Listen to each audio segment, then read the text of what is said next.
Hello everyone. Today I am making pumpkin pancakes in honor of fall. So I've got my wet ingredients here.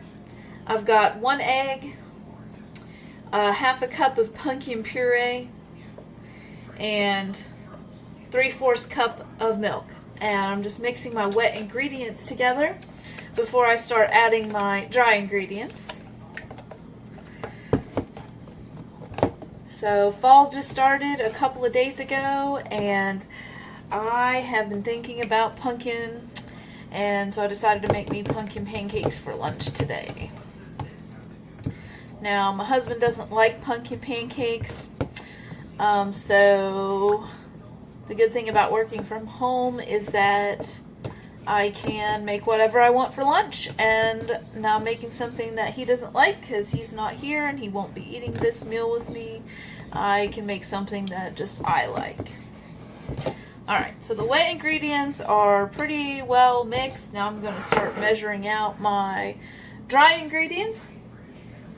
So I'm using this recipe from thesaltymarshmallow.com. And I'm actually cutting the recipe in half because, like I said, it's just me here. First I'm going to put some salt in it, because salt goes in like everything. And I usually don't measure my salt, I just throw some in there. That's good. Now I'm going to go ahead and add my spices. So I'm going to add some pumpkin pie spice to this, which already has cinnamon in it, but I'm also going to add some cinnamon as well, because who doesn't like extra cinnamon in it? I'm also going to add some vanilla extract. This is simply organic, pure Madagascar vanilla extract, so it is not the fake stuff. And I do not recommend that when you buy vanilla flavoring that you buy the cheap vanilla extract. It's not the real thing. Vanilla flavoring. It's not the same thing as purely organic, pure vanilla Madagascar extract. So the real stuff tastes a lot better. The imitators, they taste really artificial, and so therefore I don't like to use them. Alright, so I was just stirring my spices in a little bit. I like to make sure that everything is mixed in real good before I add the dry ingredients. That way we get a nice even flavor throughout the pancake.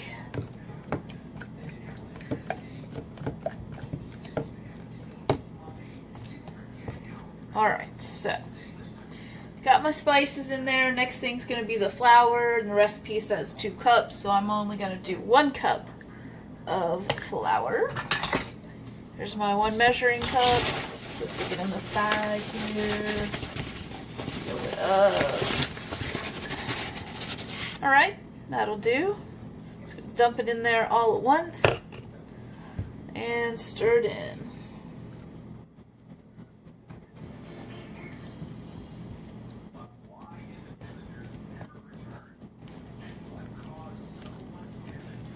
Now the batter will get kind of lumpy, and the recipe says this as well. The lady in the recipe suggested that we let the batter sit for about 5 minutes or so, and then stir it again, and the lump should come out of there.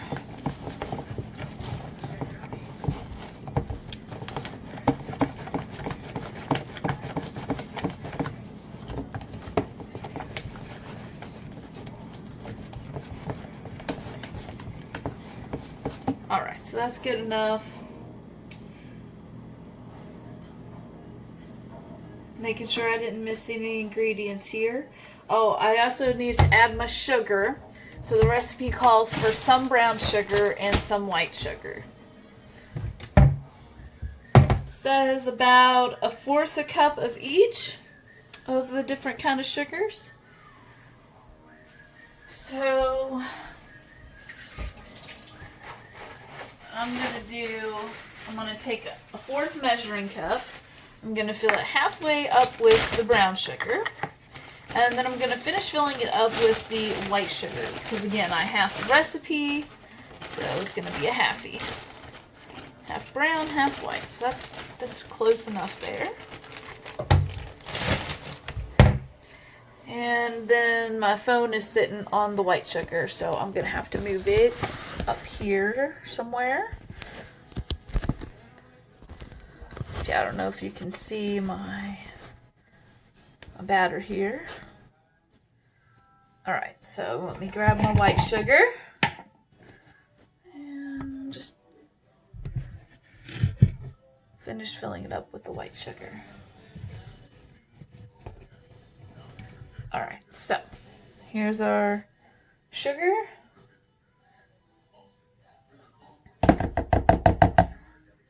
Wouldn't be sweet without the sugar, huh? Alright, mix it in there real quick.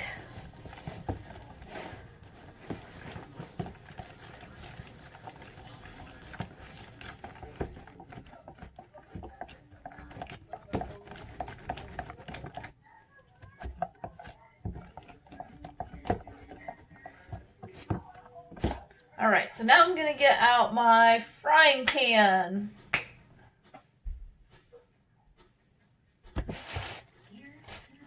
And since this is all-purpose flour, I think I also need to add baking powder. 1.5 teaspoons of baking powder, which I have right here. Can't forget that, because if you don't have baking powder in your flour already, you need to add that. And this is a tablespoon. So this is a teaspoon right here. And the recipe calls for 3 teaspoons, so I'm only gonna, oh, this is a half of a what the fuck kind of measuring cup is this? Alright, this one.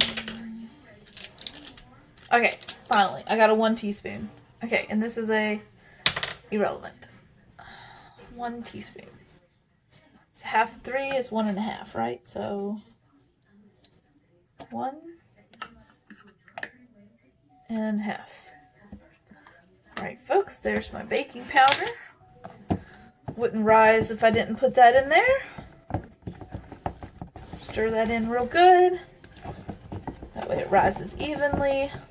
And I'm using a spatula, but you can also probably use a whisk for this. A whisk might even be better because to get all the chunks out, the chunks of flour, the chunks of baking powder, you want that stuff to break up into your batter, which a spatula doesn't really do, but a whisk would probably beat it much better.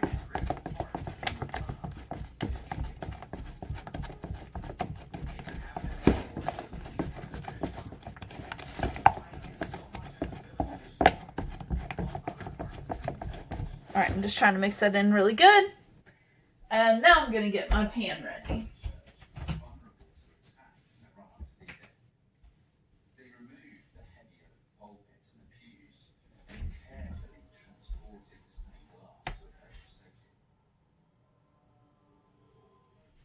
So I think I'm going to use my big pan. I have these super nice rock pans from Amazon. And they're super non-stick and they're great. So I'm just going to fire up the heat.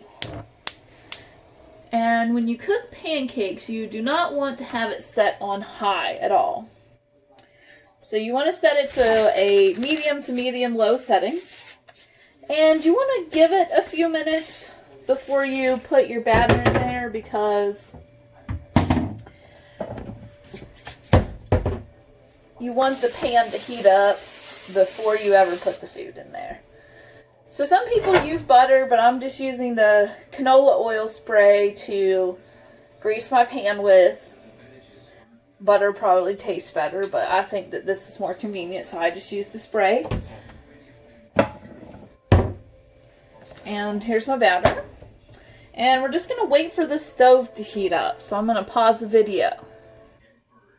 Alright, so I think my pan is probably heated well enough at this point. I'm going to give my batter one last stir. And the batter seems just the perfect consistency. And I'm just going to pour it in here in little circles. So I'm going to do 2 pancakes on this round. Since my pan is big enough, I'm just going to do 2 small to medium-sized pancakes. And these spread out a lot more than what you think. So a little batter goes a long ways. Alright, so can't wait to have these for lunch. Nothing says fall like some pumpkin pancakes. Want to be careful that you don't make them too big, that they don't run together or anything like that. Alright, so I got 2 pancakes in here and I'll show you. One is a perfect circle and the other one is more like an oval, but that's okay. I'll let these cook up for a few minutes and we'll be right back with you. Alright guys, so my pancakes are just about done. They are just finishing up cooking now. Here they are. They're looking really great.